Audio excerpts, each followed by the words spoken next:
Welcome to Beers and Buckets. For the first time, in person, let's do this. Super excited. I'm Connor Caldwell. I'm joined by Dowell. Dowell, how are you doing tonight? I can say that in person. That's right. It's good to be here. We got some nice dinner tonight. Getting to record in person. Super fun. Yeah, definitely. Just watch the Cowboys do something so unbelievably dumb, which is hilarious. Yeah. Have you ever seen the Cowboys? Have they made an NFC championship in your lifetime? I don't think they have.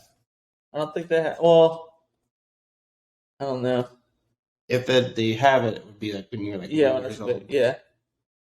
Because Dez didn't catch it, even though he did catch it. Yeah, he got that. Yeah. But let's see when the last.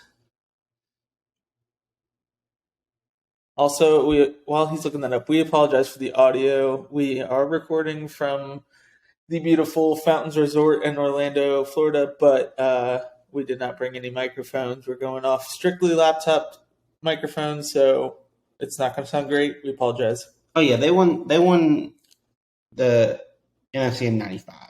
So the year I was born. Yeah. Actually, no, I wasn't alive then because it was '95 and that was February or January, and true. I was born in May. So I have barely even seen it. Yeah. By the way, we can't go any longer without acknowledging this is the 69th episode of Beers and Buckets. So nice. And yeah, we're also, like I said, we're recording in Orlando. So we're here for Orlando Beer Week, which is a week-long event where the different breweries from Orlando have specials throughout the week. So we're going to check some out tomorrow. Yes, sir. We're going to check out Hollywood Studios on Tuesday. And also tomorrow we are going head-to-head basketball. Take your bets. We're going to have some prop bets. We should put some prop bets. We definitely need to. Because, number of fouls complained about but not called. I don't know who's going to call that, but probably you. I complain about refs more than you do. Yeah. Number of threes made, over under threes. I'd like to see that one. We can put together. If you got any suggestions, hit us up. But this is as you listen to this, we're probably playing this game, and we're also going to have somebody. We're going to have somebody record this game because the legacy's on the line here, and it's going to be great for the content. So check that out on Twitter as well. Anyways, let's get started. So yeah, like we were saying, Orlando breweries. We're going to check out some breweries this week. Give you, instead of doing a beer review tonight in this episode, we're going to do it. We're going to record them, put them on Twitter, put them on YouTube. So check those out. And also Jonathan Isaac back tomorrow for Orlando. Can't go any longer. This is literally the last time this man played basketball. There was a worldwide pandemic just wreaking havoc on people. Of all the basketball news that we can talk about, this is the one piece of basketball news that you put in the top news section. Yes, because we are in Orlando and he's back and he's God's chosen one. So I think this just shows that if we would have done this sooner, he would have been back sooner. I think Maybe. that us coming together has led him to being back. Maybe, but either way, we're gonna go down to Church Street tomorrow night probably and watch the game at the Harry Buffalo or wherever it is that most Magic fans watch the games. And I'm excited. I got my Isaac jersey on, the chosen one. So the what is the Minister of Defense is what he's called. Yeah. So I've never heard that, but that's good. It's a great name. That's good. All right. So last week review, I told you so games that we were irrationally confident about. Dal, what'd you tell us? I'm truly doing irrationally confident that we were both on. Memphis over Cincinnati. Connor, literally the note that he had there was DeAndre Williams will feast, and he did just that. So big brain. That's the I told you so game for us this week. Yeah. I actually went with Arizona over UCLA. Looking at the box scores, 58-52. The real thing was Omar Ballo just went off. He had 16 points, but he was used on 28% of possessions, and he was 8 for 11 on free throws. So he had a big game. He had 2 steals, 2 blocks, 8 total rebounds. So all around decent game for him. Kirk Kershaw had a pretty decent game too. And it's nice to see Ballo actually doing well. Just looking at his KenPom page, he hasn't been the MVP of one of their games since November 23rd against Creighton. So nice to kind of see him. But it wasn't a pretty game for Arizona offensively. 58-52 is a low scoring affair, but that's what I said last week was Arizona's length was going to make UCLA is going to bother their shots, make them uncomfortable, and that's exactly what it showed. So true. Yeah. All right. So now that we bragged about ourselves, let's eat some humble pie. Teams that we were definitely too low on. I'll lead us off. FAU, Florida Atlantic, the Fighting Owls. Their lone loss is to Ole Miss. Not a good loss. No, not really. But second game of the season. So you're still finding your way. They have 4 wins over top 100 teams, and they're 18th in the net and 36th in the KenPom. So this is, right now, as it stands, a tournament team. Unfortunately, with the conference that they're in, that they can't afford to take too many conference losses, otherwise they'll drop, probably be in that first 4 out. So if they can remain steady there, I think they'll be fine. But FAU, I don't have my eye on you. It's more so props for sneaking in under the radar. Yeah, that's honestly like kind of offensive that I did Charleston a couple weeks ago when FAU was like the better version of Charleston. Charleston still is like 70th or something in KenPom. Yeah. Florida Atlantic's up to 36th. They just now somehow got ranked, which is kind of wild. They actually have like some pretty solid wins, including a win against Florida in November, a couple wins against North Texas and UAB. Like, they're the better version of what Charleston is in terms of win-loss teams. Yeah, I mean they shoot their effective field goal percentage 54.3, so that's 27th in the nation, 28th in the nation in 3-point percentage, and they're also 26th in the nation in point distribution for 3-pointers. So they rely on that 3 heavy, but they're making it at a really good clip, and that's working for them obviously. Yeah. So shout out to the Owls. Good old Boca Raton, baby. Yeah. My team for a team I was too low on is Purdue. I think everyone thought Purdue was going to be pretty solid. Yeah. I mainly wanted to use this almost like as a joint for Purdue and Zach Edey, because Zach Edey has now played 74% of the minutes this year, which is up from like under 50%. Yeah, 46.9, 47% of the minutes that he was playing in their games last year. I mean, I feel like he has to be pretty much the de facto number 1 candidate for Player of the Year at this point. Yeah. His KenPom page is just all the little like yellow numbers underneath in terms of national ranks for like everything. He's 11th in 2-point percentage. He's 11th in the Big Ten in 2-point percentage. Top 20 in 1, 2, 3, 4, 5, 6, 7, 8, 9, 10, 11, 12, 13 different metrics in the Big Ten. Just crazy efficient. The best rebounder in college basketball right now. So good for him. Yeah. Let's move on then. Let's go. I got my eye on you. Teams that are struggling to play to their expectations. So who do you have? Who do you have your eye on? I have Gonzaga on there. I think if I was going to say the number 1 news, no offense to Jonathan Isaac, the Minister of Defense, but I would say it would be Gonzaga losing at home to break their streak of like 78 games. Yeah, undefeated at home. They lost there. They're down to 17th in KenPom. So over the last week, they lost to Loyola Marymount and then gave up 90 points to Pacific. They ended up still beating Pacific, but giving up 90 to a team that's 221st in KenPom is not ideal. So Gonzaga, just that defense, their offense is still 3rd in the country, super efficient offense, but their defense is just absolutely horrendous compared to what they usually are. And they were sitting around the 10 mark through most of December, but have dropped down to 17th in KenPom. So need for them to pick it up on defense a little bit to be able to get back to kind of where they want to be. Yeah. I got my eye on Connecticut, UConn. If I told you back in December, I mean, before Christmas, or even after Christmas, honestly, but by Wednesday or by Sunday, January 22nd, that UConn would have 5 conference losses, I'd be like, you're insane. But here we are sitting with them at 500 in conference with losses to Xavier, Providence, Marquette, St. John's, and Seton Hall. Those are all really good teams. Yeah, 4 of those on the road too. Like it is what it is. But I mean, they lost three straight losses, away, home, and away, and so it's just not what I expected them to be.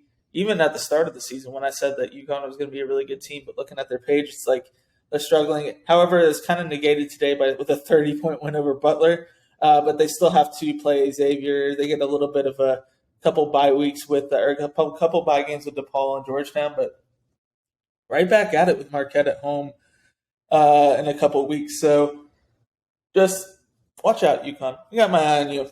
Yeah, they currently sit 8th in effective field goal percentage in the Big East, which just it doesn't get it done. They're the 5th best offense and the 3rd best defense, so still honestly pretty solid. None of those losses were like blowout losses. No. And they've got some really bad free throw percentage luck. Teams are shooting 79% against them from the free throw line in Big East play, but still gotta get that figured out, get that ship righted. Yeah. So. All right, well, let's move on to the best part of the week is what happened. Teams that got upset. There's a lot of games. There's a lot. We could have gone even crazier with it, but we stuck with teams within the top 50 that got upset. So just kick us off. I'll go for it. Kansas State taking down number 7 Kansas, 83-82 in overtime. Now, this is not a bad loss by any means for Kansas. No. But because it came on the road. But still, we'll talk about Kansas a little bit more later, but Jalen Wilson with 38 points in a loss, that sucks. That hurts. Yeah. That hurts a lot. So he's the little kid that comes in and that gets posted where he's like, this isn't my fault. Yeah, this is your fault. You. Yeah, so Jayhawks, what happened? Next we have the former Big 12 rival of Kansas. We got Mizzou taking down Arkansas. Kobe Brown with 17-6. Mizzou beat them 79-76. This was projected to be a close game. Yeah. But it was a foul fest. Yes. It was gross. But Arkansas could have been in our let's keep an eye on you team because they have really fallen off. They got some injuries that have definitely have hurt them. But Arkansas, what happened? Yeah. Nebraska took down the 18th ranked Buckeyes of Ohio State 63-60. Sam Greisel, I don't know. 15 points, 7 rebounds. So solid game for Sam there. And Nebraska and the kids that like corn, they took them down, man. Corn greater than nuts, I guess. So Buckeyes, what happened? Dude, I forgot this one even happened. We got Indiana 80. Illinois 65. Trace Jackson with 35, 9, 5, and 3. This was so close to being my I told you so. Yeah, I knew this was going to happen. You knew they were going to beat them by 15. I knew it was going to be a big win for Indiana. Fair enough. Projected to be a 5-point win for Illinois. Turned out to be a 15-point loss. 20-point swing, not great. Yeah, Illinois, I feel like is reeling a little bit. That just lack of depth. Losing Sky Clark because he was getting significant minutes. Yep. That was weird. So Loyola Marymount, we already talked about, took down Gonzaga in the kennel, 68-67. Are you sure that's a home game for Gonzaga? I get confused with them. Yeah, 5 minutes down the road is not my home. It's if I went to my parents' house 5 minutes down the road, that's not my home. True, technically. But Loyola Marymount took down Gonzaga, and Jalen Anderson had 15 points. 2 boards. Or 2 assists and 1 board. When you're only scoring 68 points, though, 15 is significant amount. Yeah. Yep. So, Bulldogs, what happened?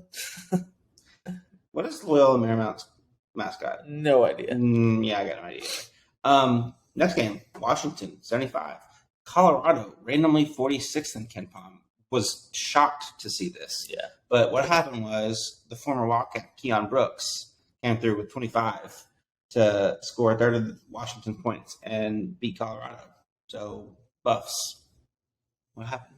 Curse of Deion Sanders. Villanova 75. I read that wrong. Villanova 57. I just flipped it. Villanova 57, St. John's 49 points. Your Red Storm. What happened? Hey, Brandon Slater happened. That's what it was. They're a defensive team. Okay, Yeah. I never said they were going to be an offensive. Good for the Wildcats. Much needed win for them. Red Storm. What happened? Speaking of Wildcats, we already talked about this game a little bit, but Arizona 58, UCLA 52. Omer Ballo getting that MVP. Yep. Bruins. What happened?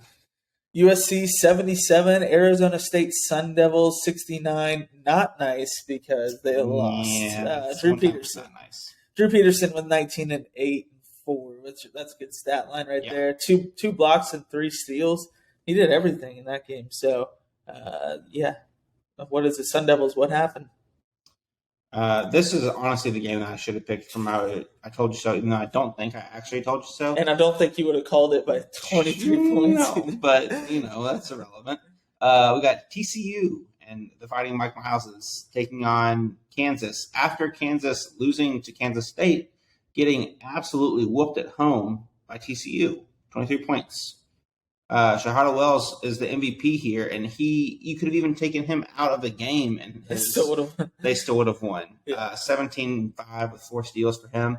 Jayhawks, tough week. What happened? Yeah, like we said, it's not a good sign when you're featured on this segment twice. Yeah, this is not one that unless you're upsetting 2 teams in a row. But fair. Yeah. All right, so the Ducks of Oregon got smacked around by Stanford Trees. 71-64. Harrison Ingram with 11 and 8 and 5. So he was kind of all over the place too with that. Ducks. What happened? This was a wild week on the West Coast. You got all these Pac-12 games. You got Gonzaga and Loyola Marymount. This is not a good week to be a top team on the West Coast. No, not good at all. This one's got a sting. I'm glad you put this one where I had to say it. We got South Florida 85, UCF 72. What really happened is UCF is just tanking here to get motivation to then win against Houston this week since we're going to be there. That's actually what happened. But they got a little help from Tyler Harris, who went for 33, 6, and 7. Which is what Trace Jackson Davis, not 35, 9 and 5 is probably better, but second best stat line of the week. Oh, Jalen Wilson in the loss, that doesn't count. Oscar Sheway with 37-24. Well, but he's not on the list. He's not on this list, correct, but he still had that. He did do that. Anyways, Knights. I know what happened. It's called the Yingling Center for a reason, and they just got wasted and then went and played basketball. That's exactly what it looked like. You know what? It happened to the best of us. Yep. That might literally happen tomorrow. All right, George Washington took down the Flyers of Dayton 76-69. Again, not nice. James Bishop with 27, 4, 7, and a steal. So, how are you going to lose to our first president, Flyers? What happened? He's like 150 years old with that. No, 250. I was going to say, we're well past 150 years. Math ain't math in there. All right, last game. Again, second need motivation to play up for the Beers and Buckets boys. Temple 56, number 1 Houston 55. You got Damian Dunn going for 16, 4, and 3. Temple coming off what should have been a 21-point win for Houston, getting that 1-point loss. The Owls. What happened, Houston? Yeah. All right, let's move on then. All right, it's time for Shark Tank upsets. This is the part of the show where one of us pitches to the other person a upset for the week.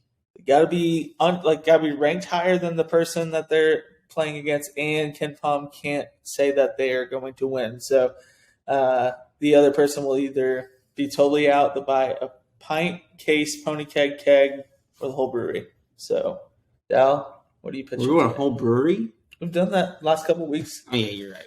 No one's actually bought a whole brewery yet, but yeah, I might just do it just because today. All right, my game. We got the likely Big East Player of the Year in Bryce Hopkins, who has just been on fire. Got the Providence Flyers coming in, or Friars, not Flyers, Friars. taking on the Butler Bulldogs at the Amica Mutual Pavilion in Providence. This game is on Wednesday, 8:30. Butler coming in off of a loss to UConn by 30. Yeah, not great. But Butler does a very good job of limiting teams getting to the free throw line, and Providence loves getting to the free throw line. So I think that's honestly the big thing. I do wish that it was at Butler so they could get the home whistle. So I worry about that a little bit. But Providence really does rely on that because outside of that, they are 157th in three-point percentage. They're 100th in two-point percentage. So it's not like they're super efficient. They turn the ball over a decent amount. They get blocked a decent amount on offense. So they're 24th. They're 24th in offense, but a lot of that really does rely on them getting the free throw line. They're 19th in terms of the amount of free percentage of their points that come from free throws. So keep them off the line, and you can really kind of stifle their offense. So that's my main pitch. Also, just think Butler has kind of been like a little sneaky this year. They beat Villanova by 8 earlier in the year. They beat Yale. They beat Kansas State. That's been like a crazy team that's on fire. They beat them by 12 earlier in the year at home. So I'm taking the Bulldogs and Thad Matta to go in and beat Providence. What you got? I gotta look at this for a second. Don't love the offensive rebounding percentage for Butler. That's gonna be a struggle. Trying to see. I'm looking at this Butler Kansas State game to see how do they limit Kansas State's offense to 64 points. Not really giving me a whole lot to work with here. I don't know. Just it's tough. I think I'm gonna buy a pint on this. I'm not super confident in this. Butler has also like more than a full inch in terms of average height. Inch is a lot. Inch is a whole lot. Yeah. Inches. I mean, yeah, it goes from very much 259th for Providence to 88th. Oh, you're making a joke. Yeah. I was serious. Well, I mean, I'm dead serious too. Oh man. Yeah, like I say, I'll take a pint on this. I'm not entirely sure it'll happen, but I want to be in on it if it does. Unfortunately, like I said, both of our games last week did not hit. But I'd rather. That means we're due.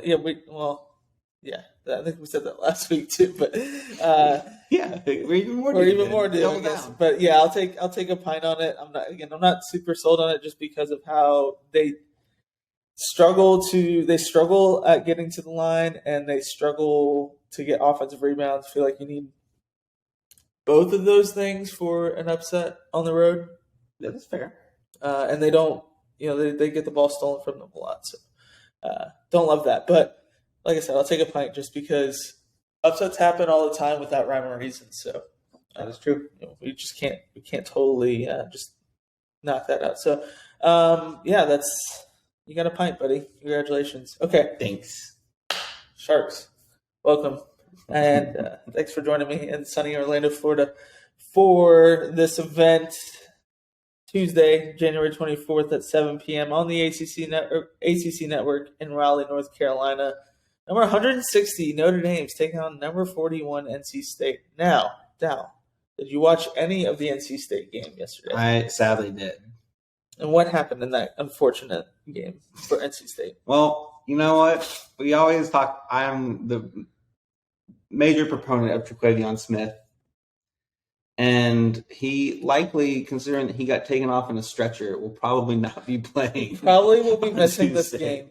And do you know what percentage of possessions he's used? It's a lot. 29.4. Yeah, that's not good to lose. Especially for an offense that is, what are they at?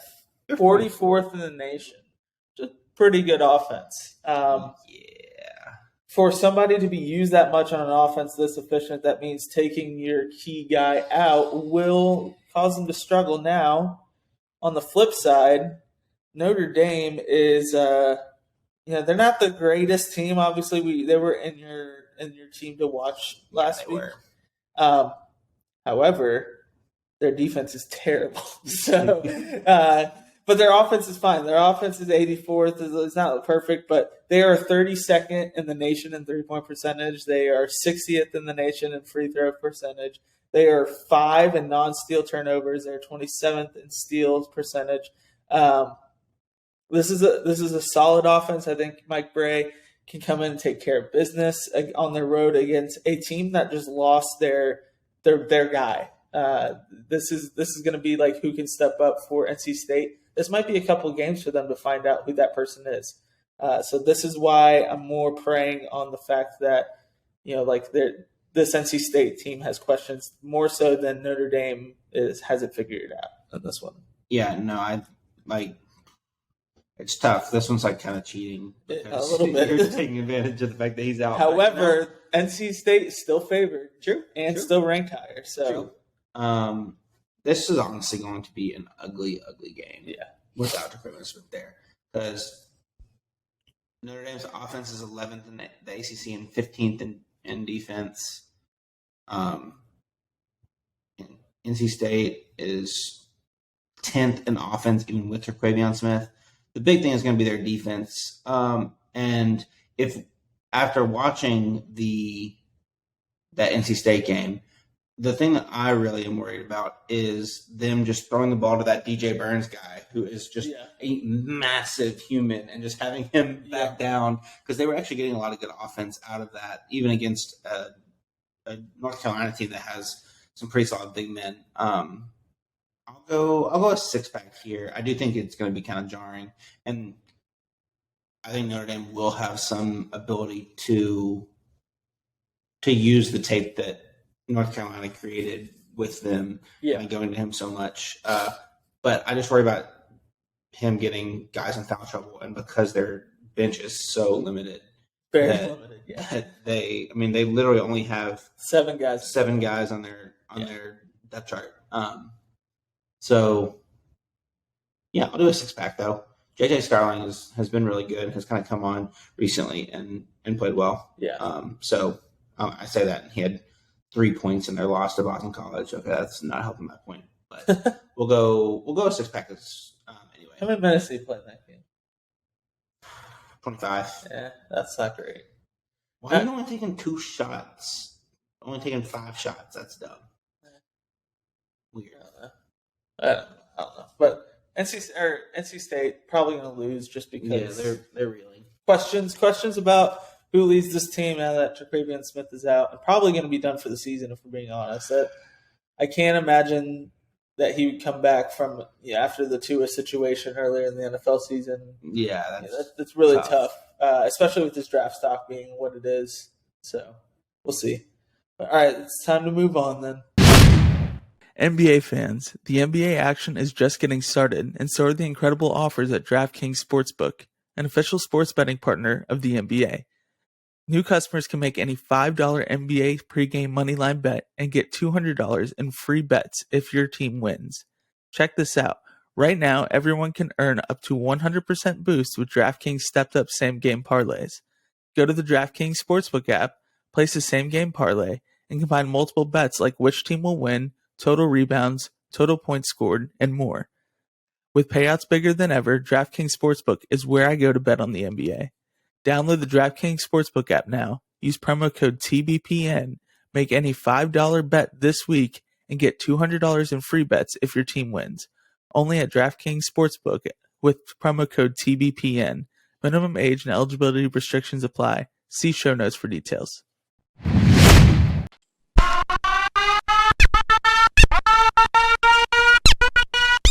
Okay, it's time for throwdown games. These are games that we just think are going to be really fun, really good things to watch for. Even if you don't watch them, check out the scores.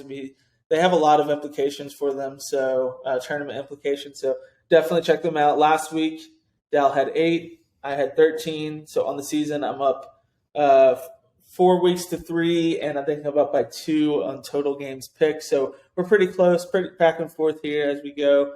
Also, before we move on, tomorrow, the best third down game of the week, our one-on-one game. Who do you got? Who do you got, Dell? All right, this should actually, I should have done this as my upset pick, considering that you got 80% of the fucking vote.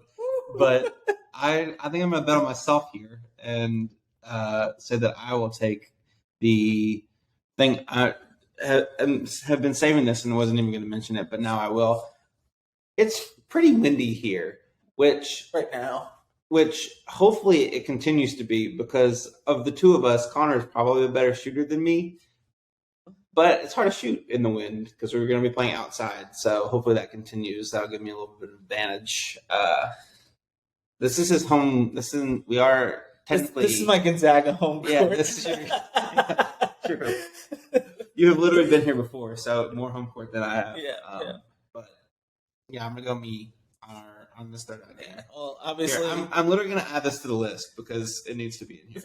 Well, I could just take a right field and pick you as well, and then throw the game and yeah, you don't. You're not gonna. There's no way you would do that. No way. My pride's too big. Yeah, obviously going with me.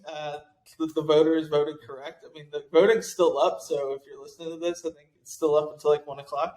But yeah, we're gonna have to go change all that. But anyways, yeah, I gotta go with me here.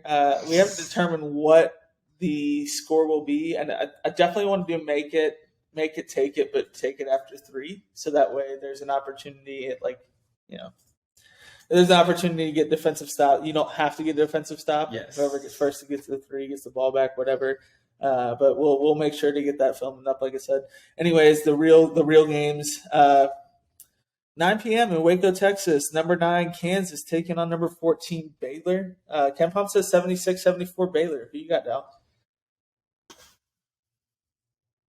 So every time I've been like this team can't lose X game because they've lost 2 in a row or 3 in a row or 6 in a row, it has never worked for me. But I feel like that it's just hard to pick Kansas to lose that many games in a row.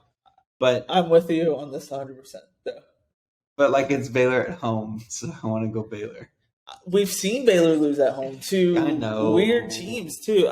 Baylor is a roller coaster this year. They kind of remind me of Bama last year, that could beat anybody in the nation, could lose to anybody in the nation. That's good. You're going Baylor. I'm going Kansas. I just, like you said, it would be one thing. Like Creighton losing 6 in a row is one thing. No, it isn't though. That doesn't make any sense. Bill Self is not losing 3 in a row. When's the last time it happened for Kansas? It probably hasn't happened in 20 years. Bill Self is not losing to Baylor. Bill Self doesn't play. That's true, but he directly influences the game. So it's not happening. I think Kansas turns this around. They need a good win, anyways, because they do. Saturday. So yeah. All right. So that's true. I didn't think about that. Yeah. That would be 4 in a row. Yeah. So they need a win just so we get it right back. Number 31, Duke, takes on number 47, Virginia Tech. You're picking this one first. Yeah, I know, I am. This is at 7 p.m. in Blacksburg. Virginia Tech's supposed to win 68-67. Every time I pick Virginia Tech, they lose. Every time I pick, maybe they did. Maybe that one I told you so game, I think I beat Virginia Tech winning. Maybe. The Hokies. Yeah, it was the Hokie episode. But anyways, every time I feel like that was the only one that hit. Every time I pick Duke, they end up losing. But I think that streak was broken yesterday. But that was one where you picked Duke wrong still. I picked Miami, and Duke ended up winning. I'm just going to go with Duke here. They're the underdog. I just feel like I like it here. I think that win against Miami was huge. I feel like that's one of those. That's the kind of win, even though it came at home, that's the kind of win that you build on against a really solid Miami team in the ACC. So give me the Blue Devils. I think they're going to be laying some – well, I guess laying some bricks would be building. Not a great analogy. Whatever. I'm picking Virginia Tech. All right. Number 44, New Mexico is taking on number 50, Nevada, at 9 p.m. in Reno. This Nevada's supposed to win 75-72. Who do you got? Actually, let me look at this. These are two teams that we haven't talked about these teams a lot, and I wanted to talk about some other teams. This is a good call. we have talked a little bit about New Mexico because they took on Iona, and it was the battle of the Patinos, and he is the one true Rick Pitino. He is the Rick Pitino. Yeah. All right, I'm going to go Nevada here. They're taller, and their assist per field goal made is 65th in the country compared to New Mexico at 217th. So those would be, they don't get any offensive rebounds. It's just weird for being how tall they are. But I'm gonna go Keenan Blackshear to have a big game and take Nevada to the promised land. I'm actually gonna go with New Mexico. I think Monster Mash has another monster game. It's so funny that he plays for Baby Patino. I love it. It's a legacy game. Well, I guess it wouldn't be the legacy game. It's a legacy team. But it is. He has been pretty well this year. Yeah, obviously. So I think they're just going to ride with him. Their only losses are by combined 12 points to Fresno State and UNLV back to back. They seem to turn around, blowing some teams out. Nevada's good though. Don't like that it's on the road for them, but I'm still going to go New Mexico. Give me the Lobos. All right. And that's it for Monday. So Tuesday. Be Real's going off. It's Be Real time. Shout out to the podcast for getting on Be Real. Yeah, but anyways, Tuesday, the 124, number 19, Ohio State's taking on number 29, Illinois at 7 p.m. in Champaign. We already kind of talked about it, Dowell, but I think we can go with the Buckeyes here. I think I'm going to go Buckeyes as well. Bryson Spa is really good at basketball, and Illinois is still kind of trying to figure out their problems. So yeah, Illinois' lack of depth is really why I'm not going with it. And when they do get hot, it's not because of their defense; it's because their offense is clicking. Ohio State, they have a really, really efficient offense. It's really tough for teams to stop them. So yeah. All right, 9 p.m. in Ames, Iowa. Number 26 Kansas State taking on number 12 Iowa State. Who do you got? I think I'm leaning Kansas State here. Let me pull up this game real quick just to confirm who you got. I'm going with Iowa State. Home game. Kansas State, I think, have struggled on the road besides winning that freaky Texas game by 13 points when it was 116, whatever. Yep. 116, 103. I had said after that game that I was never not picking Kansas State, but here I am picking not Kansas State. So, but give me the Cyclones. I think they popped up there. I mean, they're number 12 in the nation for a reason. So, I like them in this matchup here. Yeah, I'll go Kansas State if that's the way you're going. Just to be different. All right, number 37 Penn State taking on number 21 Rutgers at 6:30 p.m. in Jersey Mike's Arena. Ken Pom saying 67-62 Rutgers. Do we even need to ask this question? No. We're picking Jersey Mike's. Yeah. The power of the Jersey Mike's Arena. Sub above. Go Scarlet Knights. Then we got number 40 Oklahoma at number 18 TCU in Fort Worth, Texas at 8 p.m. TCU is supposed to win 72-66. I want so desperately for Oklahoma to win this game, but I don't like the fact that it's on the road. Oklahoma, kind of like Baylor, except for a worse version in terms of being able to beat anybody good. They did blow out. Who they beat just the other day? It was a blowout win for them. Let's see. No. They haven't blown anyone out recently. They blew up Florida. Maybe I'm thinking. Who was I thinking of? They got blown out by Oklahoma State. Maybe that's what it was then. Yeah, so definitely not picking Oklahoma. So give me the Horny Toads. Yep. No Toad. All right, number 34, Oklahoma State, taking on number 10, Texas at 9 p.m. in Austin, Texas in the Moody Center. 71-64 Texas victory, according to Ken Pom. Who you got? Let's go Texas here. Yeah, let's go Texas here. I'd like to be different, Dal, but I'm not like you. I'm going to pick who I think is going to win. And Texas is going to win this game. Moody Magic. I don't think I've picked Texas I haven't picked Texas at home. I've only picked Texas at home. So, yeah. All right, Wednesday. That's 8 games on Tuesday also. That's going to be nuts. Yeah. We have plenty that are different. 5 games. No, there's a bunch on Wednesday, too. Yeah. That was, there's a bunch on Wednesday. There's a bunch on Saturday. So we have plenty of opportunities to be different in this in the third down segment here. So all right, Wednesday the 25th at number 28 West Virginia taking on number 64 Texas Tech at 7 p.m. in Lubbock. West Virginia is supposed to win 72-71. We talked about this off camera. One of these teams has to win. Luckily, West Virginia picked up that dub against TCU. Otherwise, we'd have two winless conference teams battling for not last at this point, which is insane because if you had told me at the beginning of the season that Texas Tech would be winless in conference at this point, I wouldn't believe you. Yeah. If this was in West Virginia, I'd say give me the Mountaineers, but it's in Lubbock. They are reeling. They absolutely need a win. They're going to be hungry for it. Daniel Bacho hitting that dude at midcourt was stupid. Just all around, like the vibes are bad. A win against a top 50 West Virginia team is what turns it around. I hope you're right, but I'm picking West Virginia. I'm going with my heart. What my heart wants, not what my head's saying. But both these are decent teams. Like I'm saying, this is the worst winless team or the best winless team in conference I've ever seen. Yeah, seriously, it's absolutely insane. All right, we're going to be at this game. We have to call it. We have to talk about it. Number 1 Houston taking on number 52 UCF at 7 p.m. here at Addition Financial Arena in Orlando. Houston's supposed to win 64-57. Give me the Knights. Give me the Knights. They're both coming off embarrassing losses. The home team's going to be behind this team here, and I will be cheering on like the Dickens. Whoever wins this game gets to say that their loss this week was the worst of the two, because I don't really know which one was worse, the UCF loss or the loss to Temple.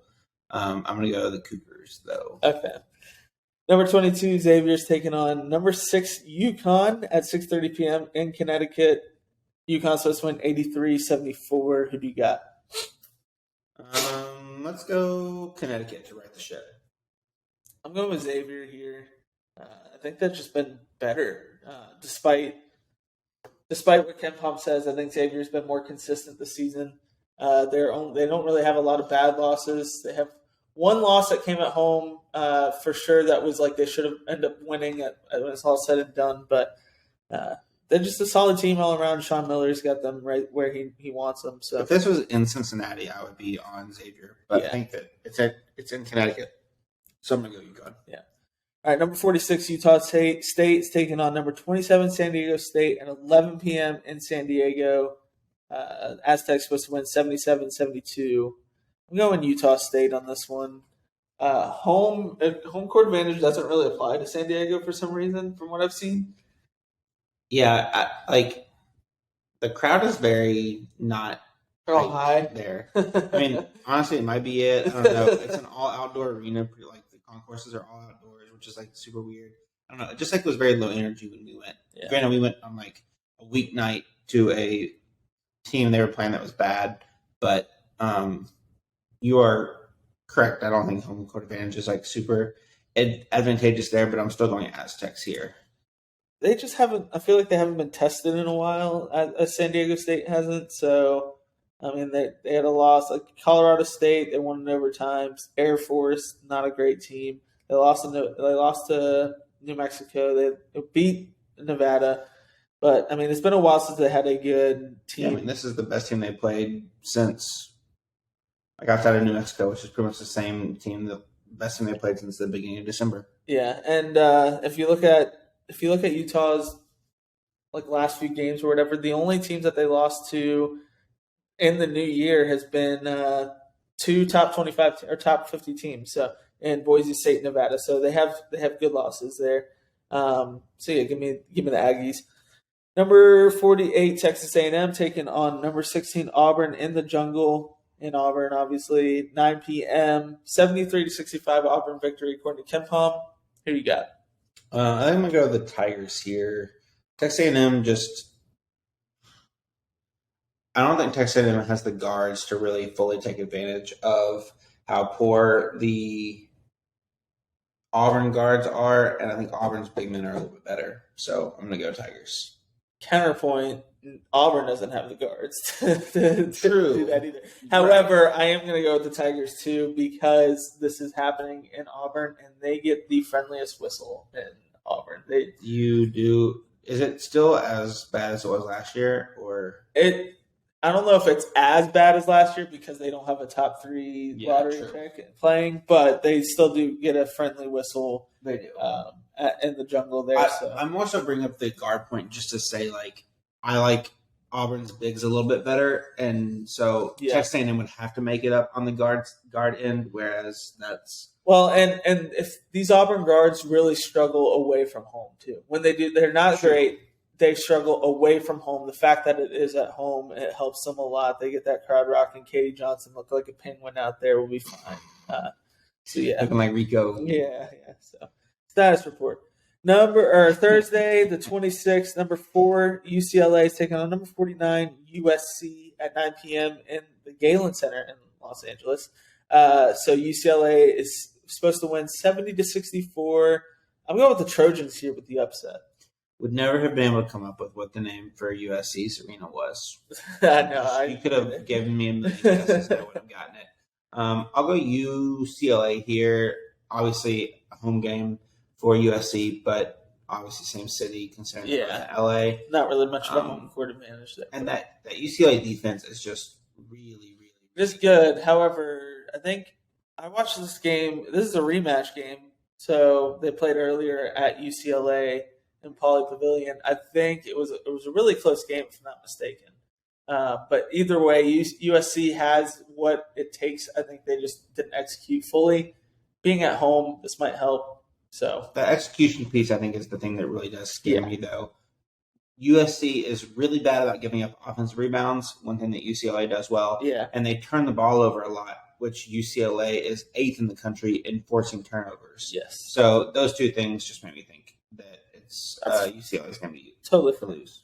Number 35, Iowa's taking on number 38, Michigan State in East Lansing at 7 p.m. Michigan State is supposed to win 76-73. Who do you got? I'm pretty sure you can't pick Duke games, right? Apparently to save your life. I can't pick Iowa games right to save my life. I pick them and they'll be up by like 30 and then they'll somehow lose because they give up some crazy run or they do that to me when I pick against them. I would love to be able to just abstain from this if I could. I'll go Iowa here. I'm going to go Michigan State. They're at home. They're coming off a loss. They need it again. They need a home crowd. They'll get it. Plus, Iowa's defense is bad. It's so bad. That is true. So, I mean, Michigan State's defense not great either. So, I mean, it's a weird game to call. I feel like it's not going to go in either one's favor as far as like somebody has to win it, but it's not going to be pretty. Number 55, Colorado's taking on number 54, Oregon at 9 p.m. in Eugene, Oregon at the Knight Arena. 72-68 victory for Oregon. I'm going Colorado in here.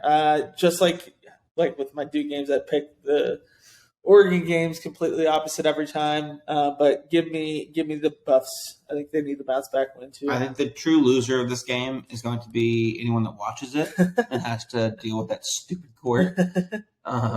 But no, I'm gonna go Oregon here. Their front court is too nasty. Yeah.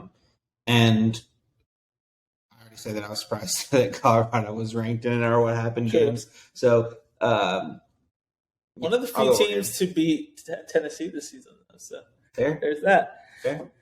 Saturday the 28th, you get the SEC Big 12 Challenge. It's going to be fun. A lot of games to predict, but here we go. Number 9, Kansas taking on number 33, Kentucky in Rupp Arena at 8 p.m. It's going to be a crazy game. Man, this is tough. I'm just going to go with the Cats just because why not? Why not us? Why not now? All right, JoJo Kemp. I wanted to pick Kentucky, but I'm really... Are you picking Kansas because I picked Kentucky? Because that's a stupid reason. No, but I'm really worried about Jalen Wilson and Grady Dick. I'm not. We can talk about this now. We're here. We talked. We finally made it to this game. We can talk about it. I'm not worried about Jalen Wilson. Why? Because he put 38 points in a loss. Here's the thing. Grady Dick fouled out of that game. And then the next game... But who do we have that's going to make Grady Dick foul out? anybody. We got the home whistle of Referina, and that's a real thing because Oscar should have been ejected in that game against Texas A&M. So, like, it's a real home cooking thing. I like it. Everyone gives Kentucky everyone says Kansas doesn't get a home whistle, which is definitely not true. It 100% happens. So Kentucky gets the home whistle. Grady Dick has to be perfect in this game. Who's going to stop Oscar Tshiebwe is the real question too. Yeah, that's fair. You know what I mean? So Jalen Wilson, just let him feast. If you're Kentucky, let him do because it shows in the last 2 games he's had 30-point performances and they've lost in both of those games. So he has no direct impact in the winning in that regards. They need that other person to step up.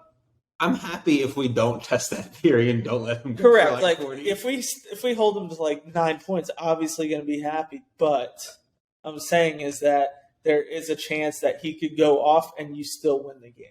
So I hope you're correct, sir. All right, now we rant over. Number 19, Ohio State taking on number 20, Indiana in Bloomington at 8 p.m. Hoosiers are supposed to win 77-74. Give me the Hoosiers. They're rolling again. I'm going to stick with them on this hot streak. Plus, every time I pick the Buckeyes, they do lose. Like they do actually lose those games. So give me the Hoosiers. I'll go IU as well. If this was in Columbus, I'd pick Ohio State, but they seem to kind of be reeling a little bit. We just talked about Auburn. We're going to talk about it again. Number 16 Auburn taking on number 28 West Virginia in Morgantown at noon for this big SEC Big 12 Challenge. Give me the Mountaineers. Auburn guards away from home. Stinky poo poo. No, thank you.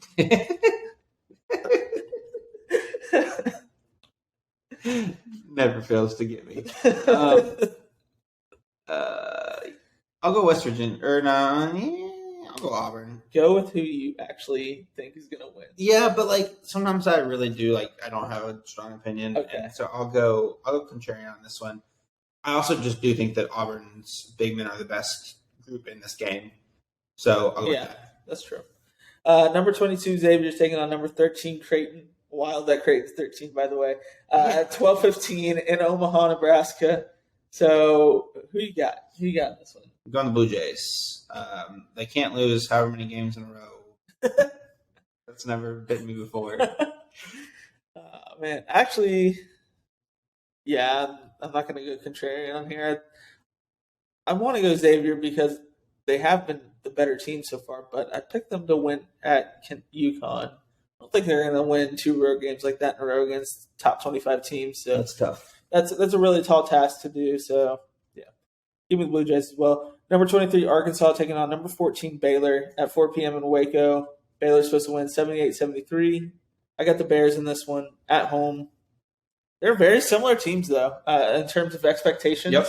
We were talking about this earlier. In terms of expectations for the season, in terms of talent coming into this team, very similar in that regards, and that they haven't quite reached those preseason expectations.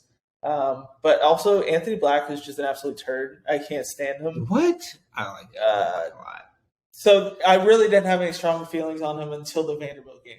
Did you see that, that fiasco? End of the first half, or almost end of the first half, he gets an and-one bucket, and he goes over with Melora Brown, and like he gets that and-one bucket on him. Melora Brown's on his back, trying to get up. Anthony Black comes walking, like he's facing to the left. He comes walking all like 5 steps over to stand over him and stare him down.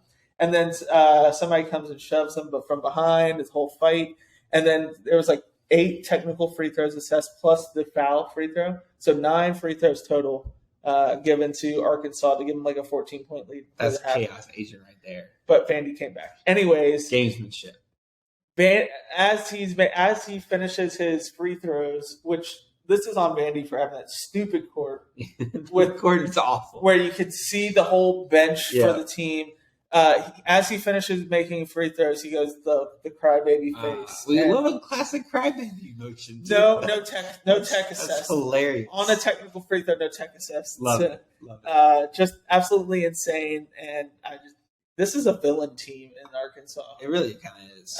And this is not a villain team for Baylor. And I really like Keontae George. So yeah, I'm a sucker for jumbo playmakers, and Jaquavion Smith is one. Anthony Black is also one. That's true. But like you said, with Auburn being stinky poo poo on the road, Arkansas also kind of falls into that bucket. So we'll go Baylor here as well. Yeah. All right, number 10, Texas taking on number 2, Tennessee at 6 p.m. in Thompson Bowling Arena. Man, this is tough. Who you got? Shoot, this is tough. This game's going to be like 40-38. It's going to be gross. This is going to be disgusting. Here's the thing: is Texas plays to the style of the teams that they play. Like they put up 100 points and then lost to Kansas State, but they also can win and like grind it out games that are like low scoring 40s, 50s style games. So it depends on what Texas wants to show up. However, there's a really good Tennessee defense. And I just don't think that they're going to take a loss at home like they did against Kentucky. That just doesn't happen too often with this Tennessee team with Rick Barnes. So give me the Vols here. Yeah, same. I think, especially if we picked Texas earlier to beat Oklahoma State. They can't beat 2 orange teams in a row, so we'll go Tennessee there too as well. They'll beat the worst orange team there. Yeah. Number 42, Florida taking on number 26, Kansas State in Manhattan, Kansas at 6 p.m. Who do you got? I think this is close. I think Kansas State blows them out. Florida's defense is really good. I just don't trust their offense. Yeah. Actually, I'm still going to go with the Gators, though. I have a weird feeling about this game. So give me the Gators in this one. Plus, I got to root for the SEC because that's a boomer thing to do, is to root for your conference. Yeah. It's really just a boomer SEC thing too. I don't it is like other boomers don't do that. Yeah, it really is just a boomer SEC thing to do. Sunday the 29th, 2 more games left, guys. 21 Rutgers takes on number 35 Iowa at 2 p.m. in Iowa City.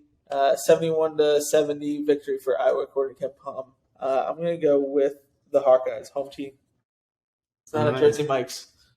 The power of Jersey Mike's does not travel, sadly. No. I'll still go Rutgers here. I just think they're a better team. They are a better team. Yeah, that is correct. I have Iowa losing earlier, but now that you pick Rutgers, it's guaranteed Iowa victory for me. So. Yeah, true. Yeah. I literally cannot pick Iowa to save my life. All right, last game, 59, Michigan taking on number 37, Penn State at noon in University Park, Pennsylvania, Bryce Jordan Center. 74-69 victory for Penn State. Who do you got? I really want to see who you have. I'm going Penn State. Okay, I was going to say, are you going to – I was really hoping you were going to pick Michigan, and I was going to be like, oh, but I hate Hunter Dickinson. No, I do hate Hunter Dickinson. No, but I'm going Penn State because this is – like we've talked about them before on this pod, man. Threes at home. Yeah, yep. Threes at home. They've lost games like this before, but I still like that for them there. So I'm going to go the same way, I guess. The 3-point shooting is really good. Yeah. So. All right. Well, this has been Third Down Games. I'm ready for this last call. So let's do it. All right, it's time for last call as we close things out. I'm going to lead us off because Dowell's still kind of thinking of his, but mine's going to rifle some feathers here. I can't rifle speak. Some feathers? Ruffle some feathers. The memes that you post in reply to like admin, like sports admin teams, they're not funny. No. They're not funny.